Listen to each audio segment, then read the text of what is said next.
It is not easy for me to confess to you that once I was a killer. Can you believe that?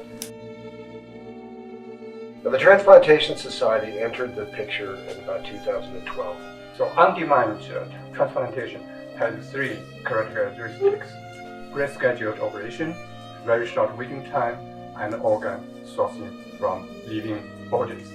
为什么说法轮功学员是活摘器官的主体？活摘器官的爆炸性增长的时节和中共迫害法轮功的时节高度的重合，活摘器官实行的地区和迫害法轮功的地区也是相同。中共对法轮功进行污蔑、诋毁和妖魔化的宣传，造成了全世界人们对法轮功的误解，信息封锁造成了全世界对法轮功情况的不了解，为中共活摘法轮功学员器官和迫害法轮功提供了时间和环境。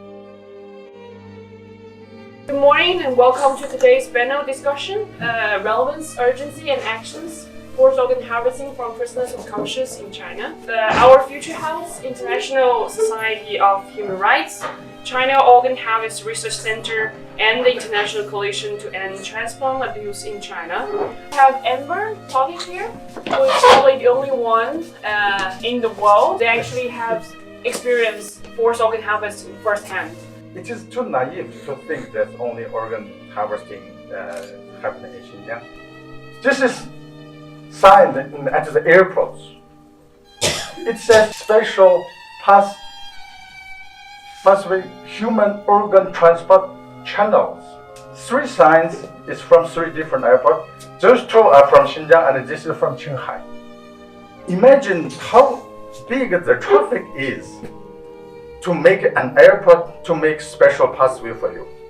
活摘器官这件事情，在我看来，这是人类历史上从来都没有过的新闻，而且至今还在发生。去年10月16日到12月2号，我给中国大陆12个顶级的医院打电话，拿到了17个录音，北京、天津、山东、河南、江苏、浙江、上海、广州、广西，从中国的北边到南边，横跨整个中国，都是院长、主任，是国家或国际的专家教授。他们的回答无一例外，1至2周可以完成该移植，甚至有些还说明天可能就会有。大家想一想，这意味着什么？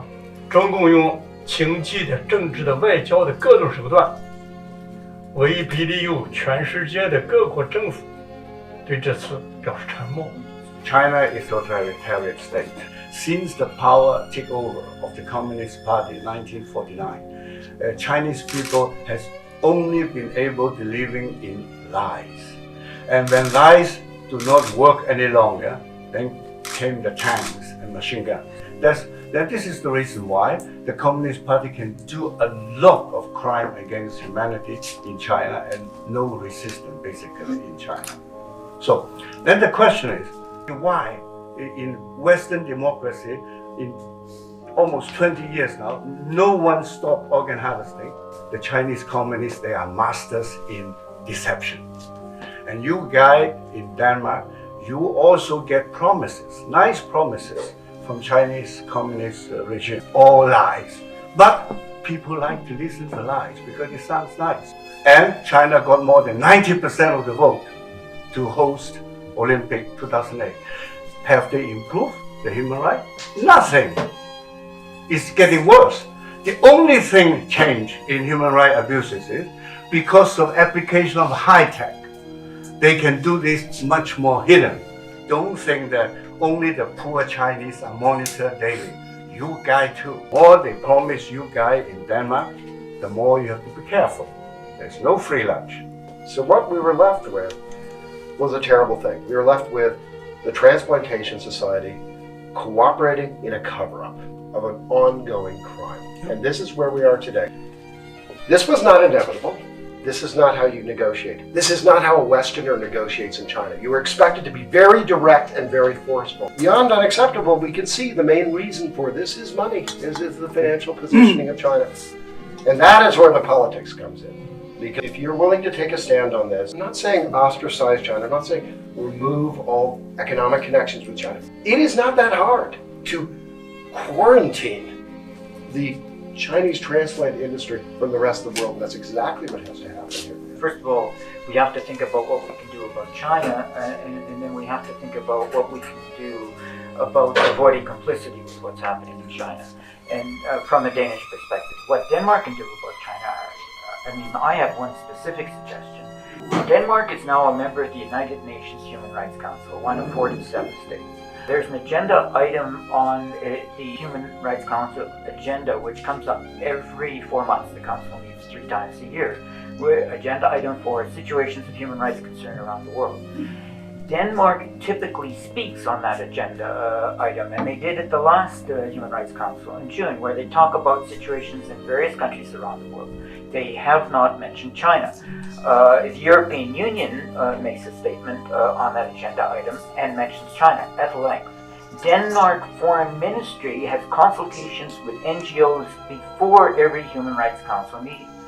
I think the Danish people in this room should be going to that consultation and telling the Danish Foreign Ministry to take advantage of their membership to speak at this agenda item about China, at least consistently with what the European Union is saying, and even going beyond that to mention Falun Gong and to mention organ harvesting. That's one suggestion about China. When it comes to avoiding complicity with what's going on in China, I suggest that Denmark sign on to the Council of Europe Convention on Trafficking in Human Organs, which was open for signature since 215. It's got 19 ratifying states, 15 signatory states that haven't yet ratified.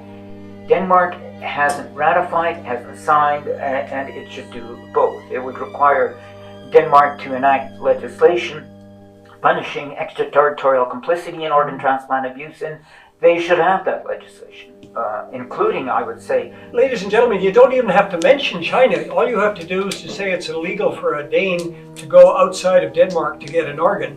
So you don't even have to name China in your legislation. Norway has passed a bill recently, and I'm hoping that some of you in this room will work with Norway and see how because they had the same problems there. Remember they gave the Nobel Peace Prize to Liu Xiaobo, 2010?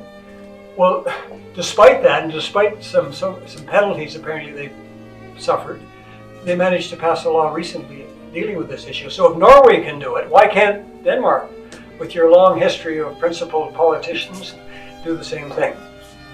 It needs to be said, Denmark has gone in the wrong direction for the last couple of decades when it comes to relations to China. And I feel that it is regretful that a country that has had in the history such a relatively clear focus on human rights, atrocities when committed by other countries, always spoke up for the suffering parties, are so silent when it comes to China. But of course, as a politician, it's far easier to, just neglect and say this is not what's happening. If it's happened, it's something historical. Then you don't have to take issue with it in the same way as if it's something that's happening in the present.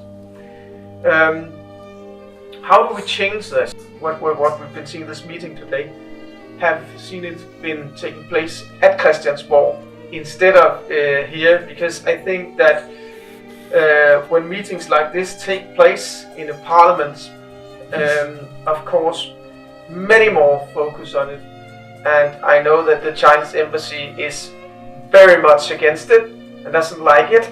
So, and that I think also is a reason why we should have had this meeting at Christiansborg. Just to sum up, I think what needs to be done is that we need to talk about this. We need to talk about it again and again and again.